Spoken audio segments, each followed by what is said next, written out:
Insane in the membrane. Welcome to the show, everybody. It's your old pal, Rich Wilson, and this week I'm joined by Sugarcoated Sisters, Chloe and Tabby. How are you? Hello. Really well, thank you. How are you doing? I'm very well, thank you. I nearly keep saying Sugar Spun Sister because it's a Stone Roses song. That's in my head from 30 years ago. Yeah, someone called us the Sugar-Free Sisters the other day. We were like, oh, that's kind of the opposite of what we're going for. But Yeah. I was looking at your the stuff for your show that you've got on at the Soho Theatre. Congratulations. That's all right, isn't it? Thank you. Thanks. Yeah, amazing. And straight away, I know, having to write a quick bio for the show. So there's a lot in a short space of time. Like straight away, you cover so much ground. Bipolar, diabetes, and then it's straight in, and then it was musical thing, and then it was like, and we haven't had sex for 2 years. I was like, well, all right, cool. That's all right. That tells you all you need to know. So is that the show summed up? Is it? Well, that's interesting because we actually didn't put that in our Edinburgh run copy, but Right. it's true that we haven't had sex in 2 years. And yeah, we just thought, oh yeah, sex and love addiction and codependency and all of that stuff. It's in the show, but we didn't really push it that much. So we were like, better put that in too. Right. Is that why it's at the end? It's kind of Yeah. like, by the way. Yes. Do you know what? It's funny. I ended up talking about sex addiction. I'm not, by the way. I think I accidentally got sent to one of the like Alcoholics Anonymous and Sex Addicts Anonymous and things like that. And it was a counsellor that I had briefly, and he said, I think you need to go to this club. And I sort of went along, and there was all like sex addicts and that. I'm like, I don't know why I'm here. I'm not this. This isn't. I'm having trouble with relationships. It's not. And That's interesting. I've been to some of these meetings also. Yeah, I identify more with love addiction, but That's I what they said, it. yeah. Oh, this is the thing. I thought, I'm not a sex addict though, I don't think. And then somebody said, yeah, but are you addicted to any of your other relationships? Are you addicted to your friendships? Are you addicted to your family relationships? And I was like, no. And they were like, well, who are you addicted to? And I was like, oh yeah, people I'm having sex with, damn it. So I realised that's actually quite closely correlated. I think it was that. It was the sort of. I was addicted to not necessarily addicted, but I love the kind of the beginning of a relationship. You know, when you first meet someone and it's all exciting and all that. That was a bit that I was focusing on. And then after a while, when that goes away, I was like, okay, now what? And kept fucking it all up. So, yeah. But to sit there in a room full of people that are sex addicts, I was like, I don't really think they should be in a room together. To be fair, they are all really good looking. That's what I have found. Well, yeah.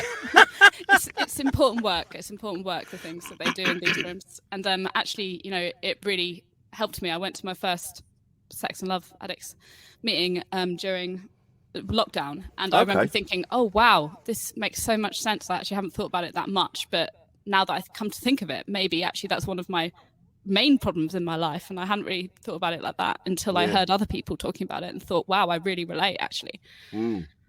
And I'm not a sex or love addict, but I do whatever Chloe does. So I've just by proxy, accidentally, not had sex for 2 years. So I'm just on the journey with her. Very supportive. That is very supportive. Well, we shared a room with bunk beds for a year, last year. In the lead up to the Fringe. So I think that's partly why as well. We just don't really have the time or space. No, we don't. No. I mean, having done that myself when I was growing up with my brother, there's a lot of politics goes on with a bunk bed. Like especially when you're younger and you want to be on the top and there's a fight. There's always a fight. True. But now that we're older and we just need wheeze all the time during the night, it's actually whoever gets to sleep on the bottom. Yeah, and it's usually me because Tabby, since she was very young, has always had an obsession of having, a high up bed. Like even right now, I'm looking at her bed and it's like basically in the sky. I don't know why she would made, she likes tree houses. That type of thing up there. Yeah, it's like being up in the sky, up in the clouds. Yeah. I do remember one of the earliest children's books I had was, and it's very progressive for its time. It was a mum, and she was always telling her kid to pick his stuff up, tidy his room, and then one day she sort of looked up at the lights, and she was like, oh, maybe. Then the kid said, I want to live where the spider lives, in the light. And so the mum went down and she got these blocks of wood and she was cutting them up, and she made this bed on stilts. And then so the kid was up where the spider was, and he had all this space to play with. It was a really good book, considering it was written in the 70s. Oh, that is. I think I would like yeah, that. you Actually, go back in time. And... Yeah, just have a bed right up high above everything, so you can just leave all your shit everywhere, all over the floor. Yeah, exactly. That's exactly it. Yeah. Are you tidy with it? Do you keep it tidy, or is it just carnage if you're living in it? No, not really. Yeah. I mean, We're not very tidy people. No. Well, our whole family actually are not very tidy people, except our little sister has got really super duper organized since she's been at university. Right. So she always shames us when she comes round. So we have to tidy for her.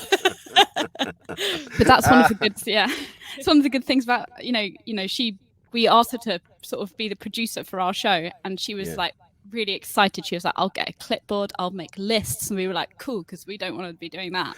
So, she's got very useful skills. She also really likes, one of our cats, and it's kind of her cat really, but it lives with our family, and she's just always asking for pictures and stuff like that. And when she comes home to tidy the kitchen, her main priority is always clearing this space, all of these spaces on the counters, to make sure that the cat has somewhere to lie down. Right. Which the cat never does have somewhere to lie down, so it works out quite well. The cat must be stressed. It is. I mean, there's you two, you're being, on one side you're just being free. I don't need to be restricted with all this need to put things away and tidy up, and But do you not find it stressful trying to find stuff? Yes. Well, I know where everything is within the mess. I know which pile of stuff it's under. I know what the different piles are. So it's quite good, except actually in the mess, I have lost one really important prop for our show. Right. That we've been looking for a good 3.5 weeks now, that I can't find anywhere. And that's one thing that I have zero recollection of where it could be. So it does have its downsides. Your wardrobe. Yeah. Yeah. I mean, there are some costumes from our Edinburgh show that we actually have not washed yet, and the Soho show's coming up in a week, and we need to go and wash them. We had our tech rehearsal yesterday, and we got them out, and we were like, oh my god. To be fair, they smell a little bit less now than they did because of just being in the air. Being in the air. We need to properly wash them. So have you played Soho Theatre before? No, it's our first time. Yeah. So you have this prestigious, this you've reached this level where you're playing Soho Theatre, and it's a big deal. I remember when I did it, and I was so excited. I went and bought myself a new jumper because I was playing Soho Theatre, and you're digging out your outfits from August and blowing them off. Well, that'll be fine. That'll be right. fine. No Just one for breeze can smell us. Yeah, exactly. Go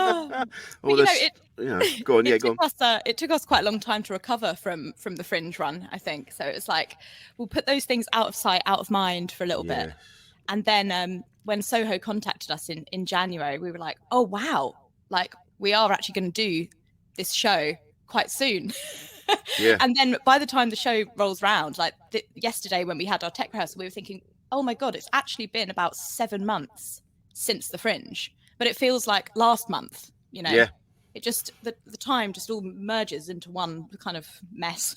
It does. I think last year's Edinburgh Fringe was very stressful.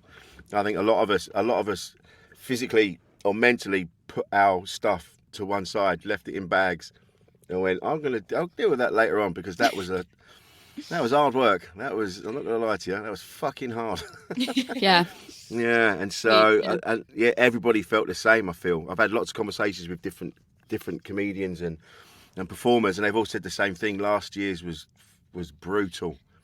Yeah, we've that's the impression that we get also. I mean, we don't really have much to sort of compare it to because it was our debut. Oh, really? Yeah. We've been before when we were younger and stuff like that. Yeah. But our act, it's quite new. It's only been 2 years, and we only started playing live this time last year, almost. Really? Yeah. Although, we're real sisters, so we grew up together, and Imagine that's the big reveal, actually. Surprise, surprise. But, you know, so I play guitar and Tabby plays double bass. So we've played together quite a lot when we were growing up, you know, in a little folk band and stuff like that. So it's not really our first time on stage or anything like that. But it was our debut as this act, a comedy act. Yeah. I think last year's Edinburgh was one of the most stressful that I've ever experienced. I've been going up there since 2014 doing shows. And last year's was a hard one. I think this year's might be better. Might be a bit more. Because there's other factors we have to deal with. So I think if you're going to go again, I think it might be all right this time. Everything might have settled down a little bit. Maybe it's still going to be hard. Don't get me wrong. You're still going to come back in tears and question your life choices, but not as much as last year. I think you might get your outfits out of your suitcases a bit earlier. Okay, fair. Yes, that makes sense. You get them out in January, maybe. You know. Wow. So yeah, you grew up together, and you gig together. Do you find that hard as sisters? Because I know I've got brothers and sisters, and we love each other dearly, but we don't really see each other. Yeah, I mean, it's very rare that people sort of relate to our relationship. You know, a lot of the time, the first thing people say is, "Wow, oh my God, you are in an act with your sister. That must be so horrible. I can't even talk to my sister for 1 minute without a fight erupting and blah, blah, blah." But we've got a very sort of unique relationship in a way, because I didn't like her when she was first born. You know, I wasn't happy about it. I felt really upset. This seems like news. Yeah, is it? No, but you know, I was quite a sensitive child, and I was a bit like, "What do you mean, Mum? Like, why am I guess apparently, I mean, I can't remember. I was only 2, but my mum says that she sensed I was very upset, but was trying to hide it. And I think that this is actually quite a common thing in the eldest child. And I've spoken, you know, my therapist way back when was often explaining that it can lead to certain patterns when you're older, when you're the eldest child, as any, you know, the youngest child has the same thing, the middle child has the same thing. But yeah, no, we were just always really close, really best friends since we were young, really. And it's, you know, we just are one person now, really. We've kind of morphed. It's not like a long-term thing, but I'm sure we'll sort of find our own personalities again. But for the time being, we're kind of just at a really good symbiosis or whatever. Yeah. Is that the right word? Yeah, it's quite. Yeah. I was just going to say, it's quite interesting as well, like the difference between, you know, we took our band incredibly seriously when we were younger. Like, you know, it was folk pop, and we thought, you know, it was the be all and end all. And we played quite a lot of festivals in the UK, and we we won a Brit Class Act Award for like teenagers when we were 13 and 15. And, you know, we really, it was super serious, you know, be quiet, audience. We're playing you some genius music right now, you know. And now with musical comedy, it's the complete opposite. It's like, you know, laugh, you bastards, like make some noise. Yeah. So it's really interesting how much it's just gone, you know, it's done a 180 of like what we kind of need when we're on stage. So yeah, it's a really weird change. But back to your question about the sisterhood, you know, we're in a bit of a codependent vibe at the moment, I would say, because we spend basically all of our time together, watch TV series together, eat together. We're basically together like literally 95% of the time. Like when Tabby has to go and hang out with her friends, I like don't know what to do with myself. But you know, so we're in that kind of zone. But I'm sure we'll get back to normal sort of. I mean, do you and your brother we together? No.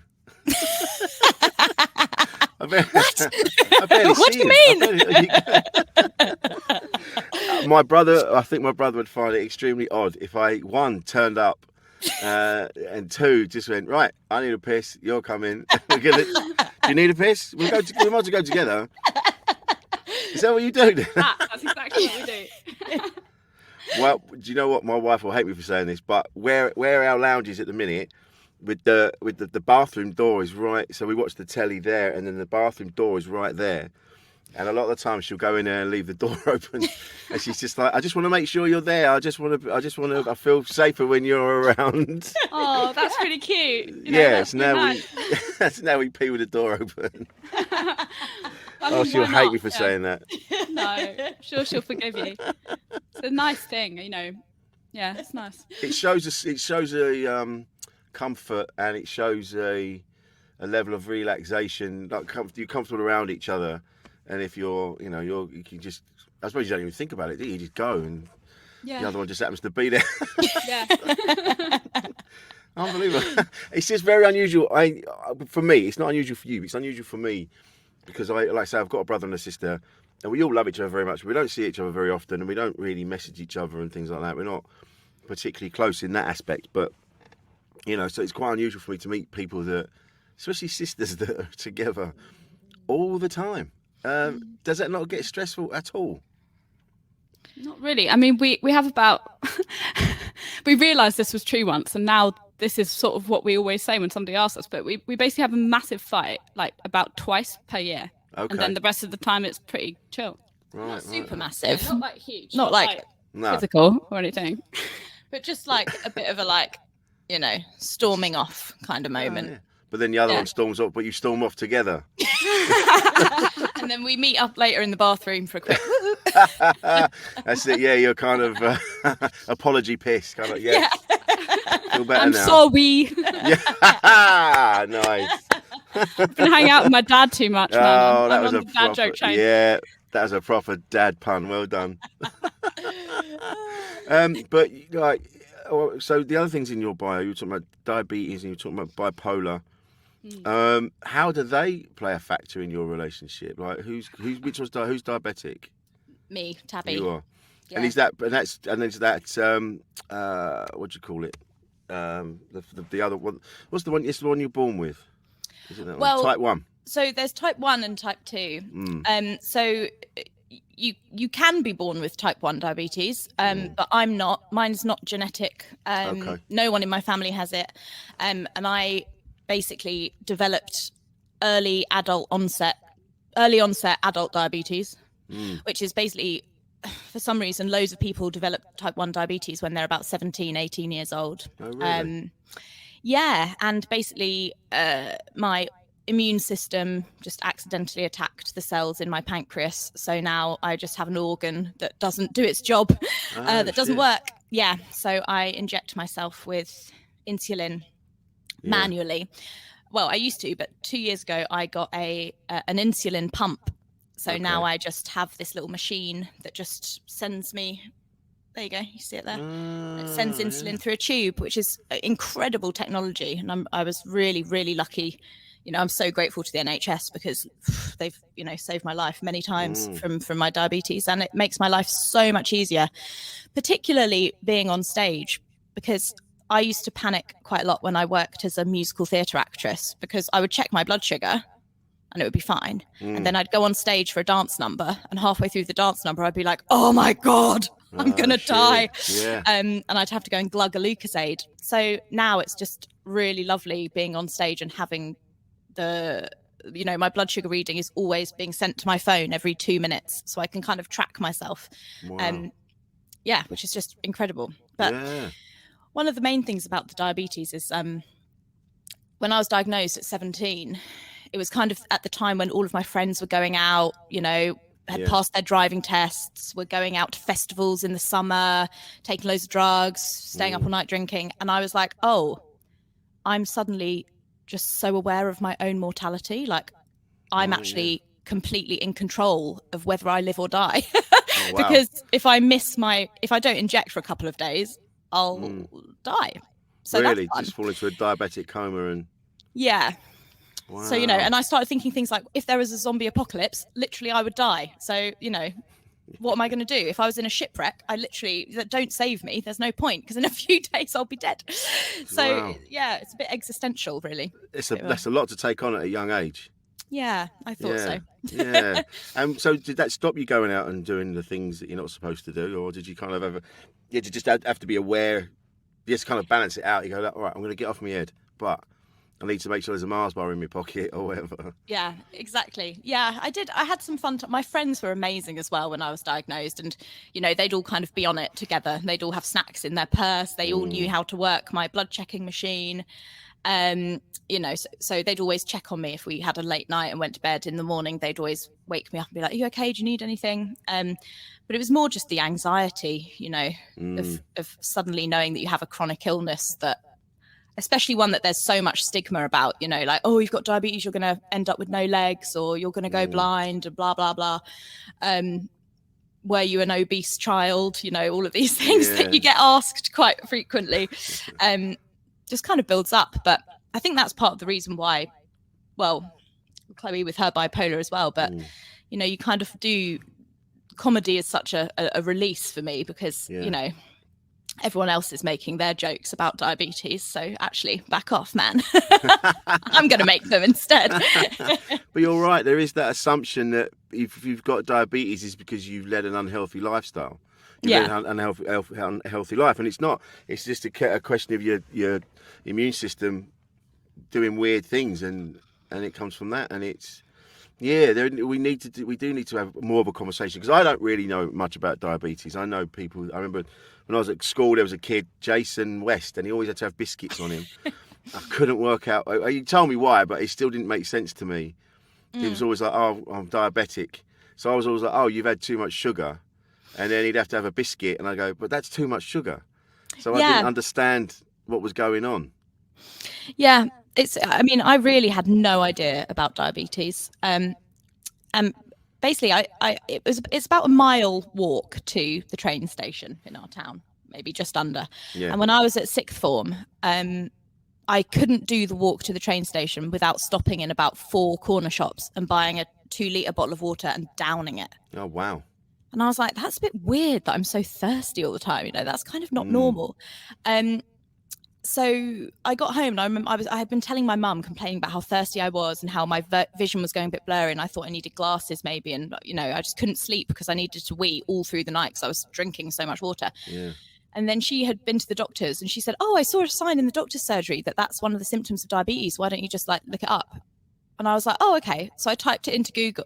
You know, I literally did Google diagnose myself, but I typed into Google, and it came up with the top 7 symptoms of diabetes, and I just was like, my heart sank, and I was like, "Oh my God, that's what it is. That makes so much sense." Wow. So yeah, and isn't it funny when you suddenly, because you suffer with it for a bit, any kind of illness or malady, and you kind of, you know, but when someone actually turns around and says, "Oh, it's because of this," even when they say the words, straight away there's a relief. You kind of go, "Oh, that understanding of right," and you automatically, you immediately start to feel better. Or do you know what I mean? It's a really, really weird thing when it happens. It is. It's so interesting. And then, you know, I think if it had kind of ended there, then it would have been okay. But I actually went to the doctors to talk to them. And you know, I think partially because I was a young girl, you know, they really medically gaslit me and told me I was wasting doctors' time, and I should stop being a drama queen, and I was just trying to miss school, and I should go home. Wow. And they actually refused to give me a blood test there and then. And then 6 days later, they were ringing my mum saying, "Get her an ambulance immediately because she's actually got diabetes. Whoops, sorry, lol." Oh my God! Not to tell you. Ooh, butterfingers. Yeah, exactly. So I could have avoided being. My blood sugar got so high that I was ketoacidotic, which is where your blood basically goes a bit, you know, acidic-y. You know, super, super high sugar, bad for your organs. You know, your heart is trying to pump this like heavy, sugary blood around your body. And it can cause long-term damage. So I was in hospital for about 10 days when I was diagnosed with that problem. And I just remember thinking, wow, if that doctor had just believed me and just taken 5 minutes to give me a little finger prick blood test, we could have avoided that. But yeah, so it's an issue we're very passionate about. Yeah, absolutely. I'm not surprised. I mean, it's that taking it on at such a young age and having that responsibility, and then, you know, because you're a kid, no one takes you seriously, you know, before that. So they were like, "Yeah, whatever, you're just, you know, taking a piss." That was when I was growing up. I didn't tell people if there was something wrong, because I knew that it wouldn't make any difference. They kind of go, "No, you're just trying to get a day off school." You'd have to be, you know, like in Ferris Bueller's Day Off, there's a bit when the sister says, you know, "It's not fair. You get a day off just because you're sick," and I have to be bleeding out of my eyes. Like there has to be. I'd have to walk into the bedroom with my head under my arms, going, "Mum, something's happened." Yeah. To then go, "You got a day off." That's all right, fine. You're not well, but it would take that, literally that. So well, I'm glad. So you've got a handle on it now. You've got the pump. Yeah. And that's easier to manage. And Yeah. do you have to keep an eye on? Does it let you know when the levels are low so you can fill it up? And Yeah, literally. yeah. Yeah, it has like it has 3 different kind of vibrate settings, or you can put sound on it. But I turned off the sound because it was waking Chloe up in the middle of the night, which she didn't appreciate. No. So now it just, it vibrates if my blood sugar's high. It vibrates 3 times if my blood sugar's going low. It's just amazing and helps you stay in range. But something so interesting we found as well from posting these, musical comedy versions of our diagnoses online is, we get thousands of comments of people saying, my 4-year-old son has just been diagnosed and we have a really similar diagnosis story to you. And it's like, sometimes even the people that we have to put so much faith in to like tell us what's wrong with us don't actually necessarily either know all the symptoms that are actually diabetes, and it can present itself slightly differently in different people as well. And there are so many possible things that could be wrong with you if you exhibit the signs of diabetes, because they're quite general sometimes. Yeah. Which is why, more and more people now get screened for diabetes when they go into hospital, because it's like, well, if it's that's actually, we can fix that. So make sure it's not that. But, seeing these thousands of people that all had a similar story to me, I was like, wow, that's really interesting, actually. And a lot of them were young women. Right, okay. Which I thought was really interesting as well. Yeah. Why? I wonder why it's particularly more women. I mean, to be honest, it's men again. Men won't go to the doctor. Yeah. So the chances of them getting diagnosed before it's too late are very slim. I literally went to the doctors about a month ago because my wife. I just casually said to my wife, I think I'm kind of showing the symptoms for diabetes. I'm a bit worried, and she's like, go to the doctor. And I'm like, no, I'm telling you. I said, and like you did, I've Googled it and it keeps coming up. And I'm like, she's like, so the next thing, because I'm a giant baby, she's like, right, you've got to go and see the doctor on Friday morning. I'm like, all right, thanks. And I went and we did the test and things like that. It just turns out I didn't drink enough water. So a lot of the symptoms from being dehydrated are also very similar to diabetes, like the fatigue, things, your urine, dry skin. Yeah. I wasn't hydrating. So there's that as well. Get hydrated, people, and then see what your symptoms are like. But keep an eye on it because no one wants to lose their feet. Come on, that's what we talked about at the beginning. Yeah. No one wants to do it. It's always feet as well, isn't it? Yeah, I know. So well, I'm glad you got a handle on it, and it's good that you're talking about it because, as you say, obviously it's a big issue, and now thousands of people are feeling more confident about talking about it as well. So that's great. Nice work. Thanks. Yeah, lovely work. And so you were talking about being bipolar. Yes. Now, how did that? I mean, I don't know much about that. I don't know much about these things as I'm not a trained doctor. So how did that come about? How did you know? How did you know to look for that? What happened? Yeah, well, basically my maternal uncle had bipolar. So I never met him because unfortunately he died. I'm sorry. And basically I always thought that I might have bipolar because I just kind of thought, well, the symptoms of mania or hypomania seem kind of like accurate to what I sometimes feel. I sometimes feel very sort of fizzy in my brain and very creative, and my thoughts sort of race quite a lot.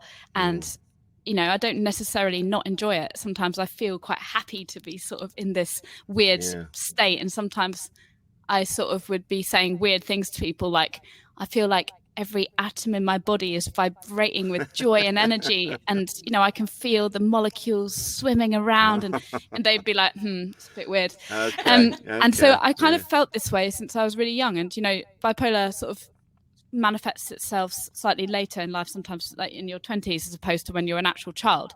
But I don't know, I always sort of felt a connection to that, and to when people would describe how my uncle was, I sometimes thought, I feel a bit like that sometimes. And I thought I had bipolar since I was really young because I knew something was a bit perhaps wrong with me, or perhaps a bit different about the way I thought compared to some of my other friends and family. But I wasn't diagnosed until I was 26, and I'm 30 now, and that was 4 years ago. And I went to see psychiatrists and everything when I was maybe like 21 and said, I think I might have bipolar, guys. And they were like, Oh no, I don't think so. Really? I think that, yeah, it's the same thing. I was medically gaslit. Yeah. They Oh, didn't wow. they just thought I had other stuff wrong with me, and I was like, but it literally can run in the family, and I've literally got it in the family. So don't you think that?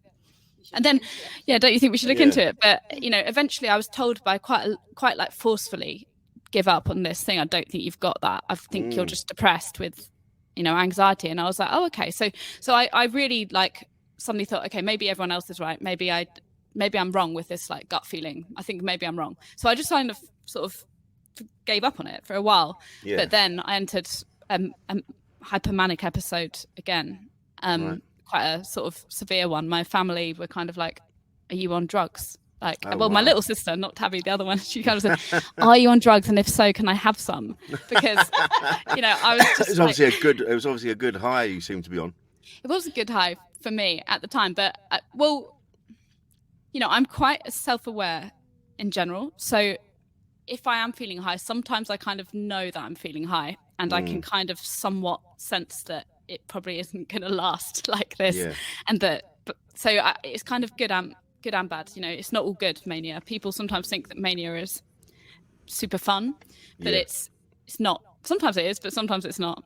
No. So yeah, I finally was diagnosed, but it took quite a lot of sort of like work. I think it's because bipolar people often only go to the doctors when they're feeling down, as opposed to when they're feeling up.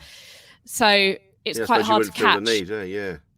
Yeah, exactly. It's quite difficult to recognize. If you say to a doctor when you're feeling down, especially when you're feeling down, you say to a doctor, sometimes I feel really weirdly up and like buzzy and fizzy. They're like, don't you think so? So Yeah, right. it's not easy to catch, but it's like ridiculous how little, and like so many bipolar people, when we post videos online about it, say, oh my god, it took me 10 years to get diagnosed, or they say I'm 50 and I was only diagnosed last year. And you know, there should be more known about it, probably, because the diagnosis process is not good. No, I think, well, that's it. I don't know much about that either. I have a vague idea of what it is to be bipolar. And that's the thing, is that you are bipolar. It's not, you don't have it, you are it. Well, actually, that's right? not quite true. No. A lot of people would rather say I have bipolar than I am bipolar, Right. because it's one of those things where, you know, it's not something that completely defines me, and I just have it. I personally do say I have bipolar as opposed to I am bipolar, although some bipolar people do choose to say that too. Yeah. Okay. See, conversations like that, because I don't know. No, it's all good. It's good to discuss these things. This is it. This comes up quite a bit on this podcast. Is sometimes you just got to just say how you just say it. Just say, I don't understand that. Is it this or is it that? Yeah. And 9 times out of 10, people are going to be cool with it. You know, it's like with pronouns and things like that. It's just very easy to go, so what are your pronouns? Just so I know going forward. Totally. And it's going to be clumsy the first time you do it, but you know, the more you do it, the easier it gets. And then we get to find out stuff like that. So just little bits like that. And now I'm like, oh yeah, okay, yeah, that's fair. It's one of so when you're so do you know when it's starting to happen? Because I know we've had Richard Hardesty on, and I was talking to him about it, and he's had like really manic episodes where he's just walked to Margate. Like his whole show, Silly Boy, is about one of these this particular manic episode that he had. Can you feel it starting to come on? Well, I'm medicated now, so now I'm on lithium, and another thing as well, lamotrigine, and so I don't really get manic anymore. So it's hard for me to sort of remember, but I can sometimes feel it coming on if I'm in a really high pressure situation.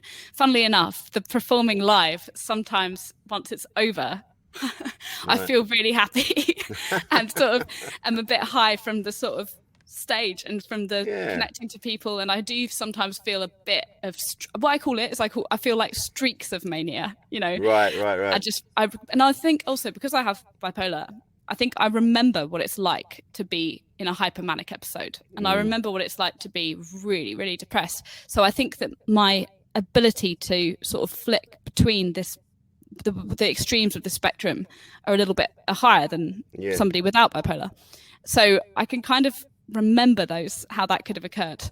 Yeah. And it doesn't really scare me that much, because I sometimes think, well, you know, it's not a bad thing to have tiny streaks. Like, it's almost all right, because it keeps me sort of calibrated, you know. Yeah, keeps me sort of aware of the spectrum of things I could feel. Yeah. But it's just nice to not stay there and get lost there for weeks or months or whatever. I know what you mean. But I think that being a performer, I think we all have that kind of euphoria afterwards. You know, and sometimes I don't know how to deal with it. Sometimes, if it's been especially good, you're just like, I don't know what to fucking do with this. I don't know what to, you know, and it's a strange one, isn't it? What we do, and sometimes I'll get like after a gig and I'll be like, oh, that was great, really enjoyed that. But sometimes I'm just like absolutely just buzzing, and you just go, I don't know what to do with this energy now. And so what do you do? I just have to kind of. I end up I'll either go and have a drink with some friends. I'll say, look, you around? Is anyone around? Can we go and have a drink? Or I'll just take a walk back to the station and put some music on, and I'll just calm down, you know, and just like get my head together and go, that was fun. That was good fun. Yeah. Whereas years ago, I would have just gone nuts, and it wouldn't have been just like anyone around. It was like, right, we need to go and do something. Let's make a phone call. Let's get naughty. And I'd go off and press the fuck it switch. Yeah. Totally. Yeah, that's it. But yeah, Richard Hardesty's on. He talks about lithium, and what did you say it was? Lamotrigine. Yeah, I'm sure that's what he called it. That's what he was. Well, it's Lamictal as well. There's like the brand name, and then there's the medicine itself name. It's all very complicated, the medicine side. I'm going to go and check that out actually, because I really want to hear. You actually bumped into him on the Royal Mile. Oh wow, that's so cool. Remember when we chatted about it? Yeah, and he said, "What's your show about?" You said, "Oh well, I've got bipolar." And he said, "Me too." Oh my God, me too. Yeah. Oh right. Oh, that's so cool. That's Richard Hardesty, and even when I spoke to him before, I spoke to him earlier, and he'd said he had a moment. I'm up at the minute, and I'm buzzing, and you're like, yeah, I know, I can see, you know, but he's not, you know, he's not taking his trousers off and walking to Margate, which is good. So you've got, you know, you've got a handle on it now, and you've got the medication. Yes, something that's really helped is, you know, I stopped drinking 3.5 years ago now, which has really helped sort of level me out. Yeah. And the sort of looking into my love addiction has really helped as well. Yeah. And I just wanted to clarify from earlier on, you know, if you're in recovery from love addiction, you don't have to stop having sex and stop having relationships or anything like that. That's not how you solve the problem. But you know, you just start to become more aware of sort of the damaging behavior that you do, and you kind of just stop doing that. Yeah. So, I could have sex if I wanted to, and I could get into a relationship if I wanted to, but it would have to follow certain rules that I sort of make. I know exactly what you mean. Yeah. So, and they would have to be happy to cohabit with me also. Yeah. It's an interesting, situation that people are going to be getting involved in. Yeah, exactly. Sometimes we're walking down the street and I catch a saucy stranger's eye, and I kind of think, ooh, and then Tabby kind of like holds my hands, pretending that she's my lover. We get mistaken for lovers quite often. Right. I mean, yeah. Yeah. I suppose I don't mind. You have to. I mean, if one of you brought someone back and you go, I'm just gonna listen. My sister's asleep in the top bunk. We can. What? She'll be fine. She's got headphones on. What? Yeah, exactly. I'm like a little dog, you know, at the door waiting for her to come home. Like, hello. Who's this? Yes, that hasn't happened yet. Maybe it will one day. Well, maybe it will. Tonight. And that's it. Going back to what you were saying about with the sex and love addiction, and I wasn't poo-pooing those meetings. It's very important for people. I know people that still go to them, and you know, it just wasn't for me. I wasn't a sex addict. I was just addicted to the beginning of a relationship, and now I'm, again, like you've just said, I'm very much aware of what I'm like. So instead of running away, like meeting someone and going, right, we're moving in together, this is the best thing ever, you're the one, which is what I used to do. And then suddenly we moved in together like really quickly, and all of a sudden I'm like, oh shit, I've done it again. And then not being embarrassed, not being able to, I didn't want to make that person feel shit, but then I'd make it shit because I can't explain myself. And that's what kept happening. So then I had to go, I went to the meetings, and the meetings did help. I went to one couple in London and then one in Manchester when I was there. And I did find it helped just to know that other people are going through similar things. Yeah. You know, I think that was it. Yeah. I mean, Yeah. it's, you know, if it gets to the point where you feel really, really suicidal about, you know, a breakup or something similar, or your relationship's not going well, so it's just absolutely ruining your life and your mental state, then it is really something to look into. Yeah. And the thing is to say, it all sort of like works together, doesn't it? You know, like my bipolar, I'm medicated and I'm sort of not drinking and sort of dealing with my unhealthy relationship patterns. So it all kind of feeds into each other. But sometimes I do sort of feel a little bit like, God, I'm being so good. Life is so boring right now. But then I have to remind myself of all of the good things that have happened only because I'm sort of working on my mental state and trying to stay sane. And, you know, it's not really worth throwing it all away. No, I think that's the key, isn't it? Is to remind yourself of where you're at, what you've got, and not press the fuck it switch, which is what we all do. And it could be either way. It could be you're feeling down, so you go, fuck it, I'm going to treat myself, I'm going to go and do whatever. Or I'm feeling really good, fuck it, I'm going to go and do. And so it's walking that fine line. It's so hard to do, isn't 100%. it? Well, yeah. To kind of you know, me and Chloe were both quite intense people, and you know, we were really like focused in the lead up to the Fringe. You know, we were just so worried about the show and just being in Edinburgh in general, and just, you know, will we lose our voices because our show's sung through? And, you know, that's really important to us. That, you know, what if Chloe breaks her finger and she can't play guitar? Our show would be ruined. You know, all these what ifs. Extremes. All of these what ifs, you know, that every performer goes through, you know, to some extent in the lead up. And while we were at the Fringe, I wasn't drinking either, mostly because I was so worried about, you know, my voice and just my stamina for the month of performing every day, and also partly as well, you know, because Chloe can't drink, so you know, it's not really fun if I'm getting really drunk after every show, like, woo, one more down, and Chloe's just there having like a mint tea. But like I really did notice how much I struggled kind of in a social setting without the kind of blanket of having a couple of beers, or standing there at an awkward event, but you've got a kind of, you know, glass of lukewarm Prosecco that just sort of gives you that armor of being able to say hello to people. And I was like, wow, fuck, this is so anxiety inducing, like not having the ability to kind of blow off steam by drinking, or being a little bit braver when you've had a drink. And it gave me like a whole new respect for Chloe. Because like since we've started this career, like she hasn't had to drink. Because I remember our first live performance that we had done was the first round of the Musical Comedy Awards last year, and and we were both shitting ourselves, weren't we, Chloe? We were so scared. Because also it was just after the pandemic, just as the world was opening up. So not only had we not performed together in about 10 years, we also just hadn't really gone out and seen anyone. And after that show, I had a lot to drink, because I was just like, the relief, you know, just the relief of having performed and got it out and managed to not fuck up too badly. You know, and it was just like, God. And Chloe just has the same amount of fun, but she's sober, and then the next day she's the one laughing because she wakes up like shiny eyed, like good morning, and everyone else is really horribly hungover. So we're kind of like finding new ways to sort of treat ourselves after a big event. Chloe has a new hobby, which is salsa dancing. Yeah, that's right. Yeah, I just basically, you know, Tabby's sort of a trained dancer because she studied musical theatre and stuff. So even when she was young, she was doing, you know, some dancing when she was growing up. But I've just never really done dancing. I was doing like classical guitar and stuff like that instead, or writing songs or whatever on my guitar too. Or horse riding or whatever. And so basically I just decided, well, I better start learning how to dance just in case we go to work with dance. Just in case, I don't know, just in case what? Just in case what, Good point. But it's just we find ourselves in a dance battle. Yes. You never know when it's going to happen. That's the thing with these things.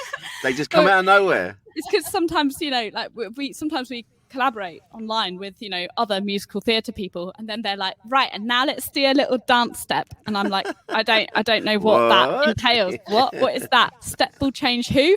You know, I don't know.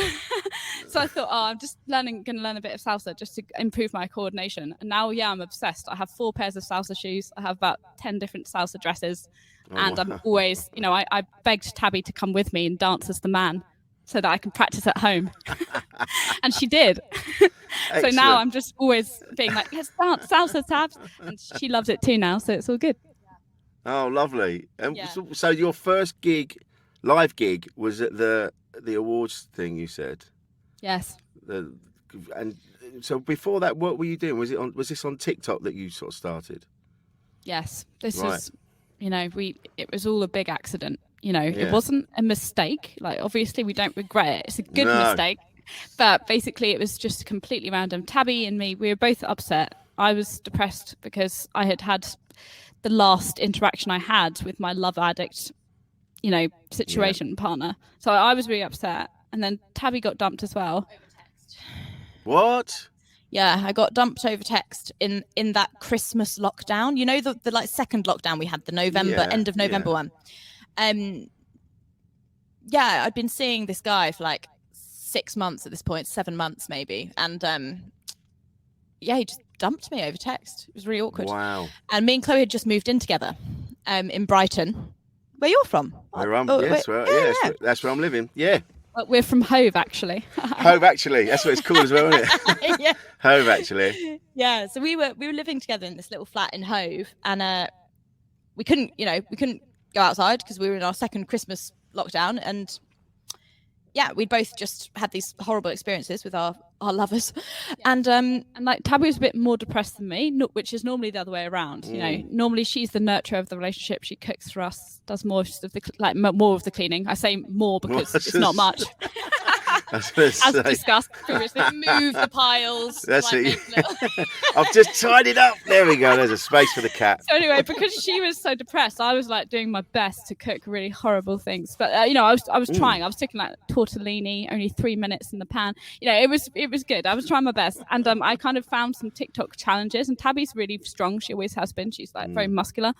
And I was like, oh, Tabby, there's some little, you know, weightlifting exercises here. Can we try them out? You know, we should join TikTok and try it. And she was just like, what? And she thought it was really weird. But then we did. And then it turned out there are actually only about 3 ways I can physically lift my sister above my head. Which is a sentence I didn't think I'd hear today. You know, we kind of thought this would be our new thing, and like every day we could post a new cool move. But I mean, fuck me, it's really hard.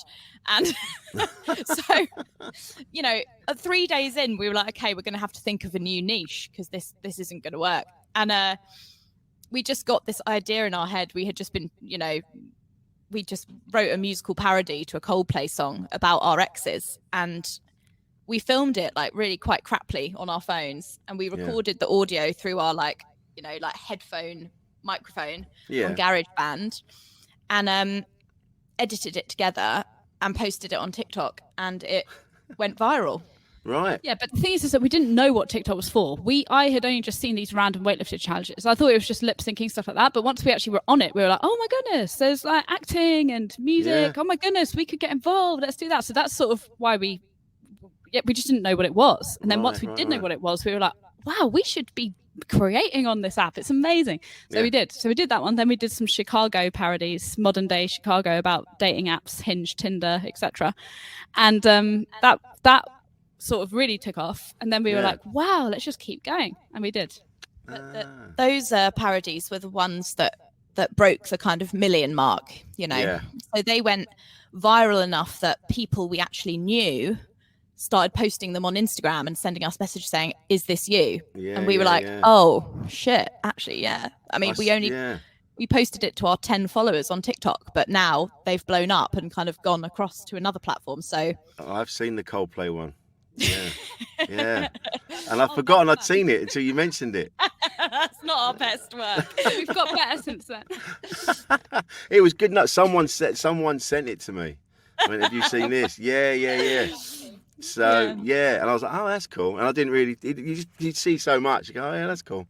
But Yeah. that's it went everywhere. So well done. Thank you. So I mean, it really kind of gave us the oomph really to start creating again, because we really missed performing together, and we hadn't done it for so long. And it's, you know, it's so weird because I had, you know, when I was at drama school, I really, really wanted to be a like super serious actress, you know, and you know, I just remember just trying so hard to be taken seriously, and you know, it wasn't working. It didn't work out. So you went the other way. So I went the other way. Yeah. But I remember my mum always used to say, that was so funny. And I'd be like, it wasn't meant to be fucking funny, Mum. It's Lady Macbeth. And, How dare you, mother? How dare you? You know, and she would just be like, you should do comedy. You should do comedy. But I found it really daunting. I thought it was really, really scary. The idea of doing comedy. So I mean, this is probably speaks to our codependency issues as well. But the fact that we can do it together makes it a lot more manageable for me, I think. Is it scary for you still to this day when you get on stage and have to do stand up and stuff like that? Do you think, wow, this might go terribly, I might want to kill myself later? Or are you like, all right? I'm all right. I'm actually all right, because I've been doing it long enough now. You kind of go, right, 19 years, you know what you're doing. You know, it's always, if it's a room you've not played before, there's always an apprehension, and there's always a little bit of, I hope it goes well tonight. I hope they like what I say. You know, every now and again you get it wrong, but those gaps in between the shit gigs get longer. So it's, you know, so that's something to think about. But yeah, if I think about it too much, I did it the other day. I remember just before I went on, this thought just popped into my head. Why the fuck do I do this? And I was like, don't think that. And I was just really, whereas normally just walk out, you see the people, but you don't really see them. You kind of walk out and you kind of like, hey, how you doing? Good to see you, blah, blah, blah. But if you really look, if you have a moment, you look, you go, oh shit. If you think about it too much, you'll fuck yourself up. Just gotta try not to think about it too much, because otherwise you'll shit yourself. Well, you know. That's good to hear, because Tabby, maybe in 20 years we'll feel all right about it. But like, we're still sort of very nervous in general. You know, like I am always thinking. It's a lot to do with, you know, I'm worried about the sound, and you know, as musicians, I really want to make sure that our words can be heard above the instruments and the tracks. You know, there's a lot of moving parts that always freak me out a little bit. Yeah. But yeah, that doesn't go away. And I think it goes away to a certain extent, but what happens is you get the skills to be able to deal with when the tech fucks up. So if the track goes or the sound goes, I can now do a gig without a microphone. I can just do it. In fact, I sometimes prefer it because I'm more free. But you kind of get used to it, and you kind of, if the tech fails, and the first time it happens, oh shit. But then when you go away and you go, oh, if only I'd have said that would have been funny if I just, you know. So what happens next? Because that is guaranteed to happen again. And it's like if you get heckled, the first time you get heckled with something and you don't come back with anything, and you look stupid or you feel stupid, and you'll go away and you go, oh, I should have said that. And I guarantee you that same heckle will come again at some point, and you'll go bang, and everyone goes, "Oh my God, where did that come from?" They don't know that you've been sitting on that for 6 months. You know that you've gone over every possibility in the shower. Like, wow, if I had said that, if only I'd come up with that. Exactly, and then suddenly, boom! And it was like, "Oh my God, that was so spontaneous." Like, so you just get all these new skills to be just present in the room with what's going on, and not to worry if it fucks up. You just make it part of the show and just go with it. You know, it all comes with stage time, and that's the most important thing. Stage time and just not being a prick to everybody. If you can manage that, you'll be fine. Yeah. Something really interesting that I've found as well is, like, when we make our videos, you know, we're the director, we and our mum and dad sometimes are the cameramen. You know, we do the audio, we do the lighting, we set up all the angles, you know, we do the editing, we do the captions, we do the everything. Yeah. And it's very much like we're so in control of the product that goes out that it just feels very like we do the work, we put it out there, and then it's done.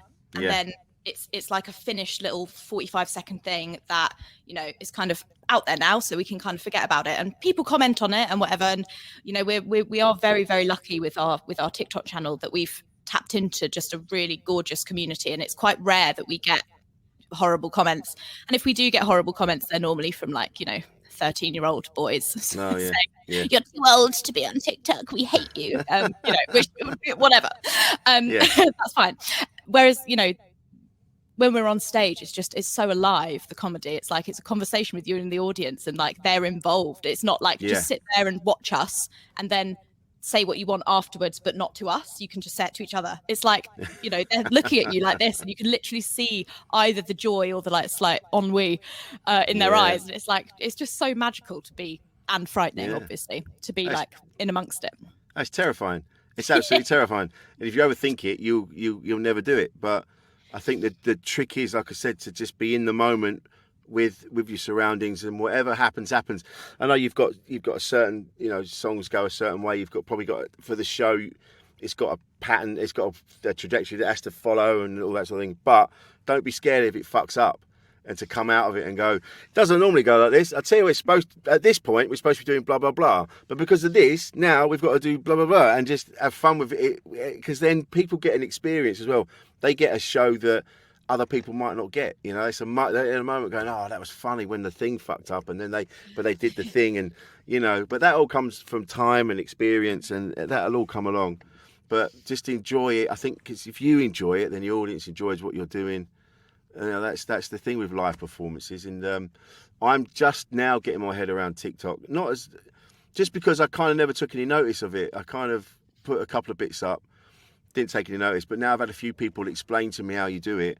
Like, there's a friend of my wife, and he's massive on TikTok, does all these videos about these costumes that he does, and he was explaining to her. So when we move, we're moving to Worthing next week, and once we've done that and we get it all set up, then we're going to start doing some stuff. So well, look, we'll give you some tips if you like. Yes, as well. That'd be lovely. Tell you some stuff. Thank you. Because I am, as you just said, because there is that thing where you go, oh yeah, you're too old to be on there. You go, no, you're not. There's loads of different ages on there. Oh no, you're not at all. You're fine. You know, this is another misconception we had about it. We thought it was going to be young people, but actually there are plenty of people from all ages, and as time goes on, more and more older people are getting on the app anyway. And even with our own audience, people assume that our audience is like teenagers, but it's really not. We have the breakdown of their ages, and the biggest chunk of our audience is people our own age. Oh wow, 25 to 36 or something. Yeah, right, there you go. But and there are plenty of there's a lot of like you know, 60-year-olds or so on TikTok and 70-year-olds on TikTok, aren't there? And they've made a huge community out of that, and it's really cool. I think it's fantastic. It's like keeping a positive spin on it all, and then it's taken you to the Soho Theatre, which is incredible. Thank you. Yeah, we're really excited. Yeah, it's a great space. You know, for our tech yesterday, we were really sort of excited, because once we put all of our little props in there, it felt really like our home for next week, and it felt really awesome. Yeah, it's mad, isn't it, that when you get, it's because you know, you've been to shows, you've seen other people doing shows, and it's weird when it's your own stuff and you're setting it up and make sure the lights are just how you want them, and the sound cues, and it's exciting, and I just want you to enjoy every single minute of it. Oh, thank you. Honestly, that's all you need to worry about, enjoying it. That's it. Everything else will get taken care of, so don't worry. And so the dates for that are? It's on the 4th, 5th and 6th of April at 9:15 p.m. Excellent. And we've got the sohotheatre.com link there. We can link that click that, get some tickets. I've seen the clips of you, and I know it's going to be a brilliant show. Thanks, Rich. You know, I was feeling a bit, stressed being the week before the show, but I'm really glad we came on today, because I feel a bit better already. Thank you for sharing some wisdom. That's really kind. Hey, that's what I'm here for. I want to say thank you, Tabby and Chloe, for coming on the show. It's been a real joy. We're going to put the links up where we can find you on the socials, Sugarcoated Sisters, and I just wish you all the best with it. I will say this, learning the double bass. I've always wanted to do that. That's why the double bass? Oh, well, You see, I was always really jealous of Chloe and our younger brother Alfie, because they're both, you know, stunning guitar players, really, really good. Right, okay. And I tried to learn guitar, but my brain and my style of learning was just not up for it. Like I used to get told off for staring out the window at my little brother and sister playing on the trampoline and just being like, why can't I just go and do that? I just didn't like it. And then I had a really lovely music teacher at school who just said to me one day, he said, you're a really good singer. You've got a really good ear. Why don't you try the double bass, because there are no frets. All right. And I was like, oh, okay. And so I was like, wow, this is amazing, because there are no frets. So, you know, you learn where to put your fingers and where the frets are, but you kind of use your ear to flip around. And it was a much more easy way for me to kind of get my head around actually playing an instrument. And I just love it. I love it so much. I mean, I don't play it technically very well or very correctly, but I play it in the way that works for me with my pathetic little fingers, you know. That's the same as me. I've got tiny little hands, and I think they're just little mitts. I don't know how I hang on to anything or do anything. It's rubbish. But I think the double bass is the way to go. I fancy it. I think I'm going to do that. Yeah, that'd be great. Find a 3/4 sized one. That's what I've got. Because I tried to play a full size one once, and I was like, whoa, okay, I can't even get my hand around that. Like trying to play a wardrobe. Yeah, exactly. But I want to say thank you both for coming on the show. It's been a real joy. And so, yes, I say, let us know where you are on the socials. Are you on your Instagram, Twitter?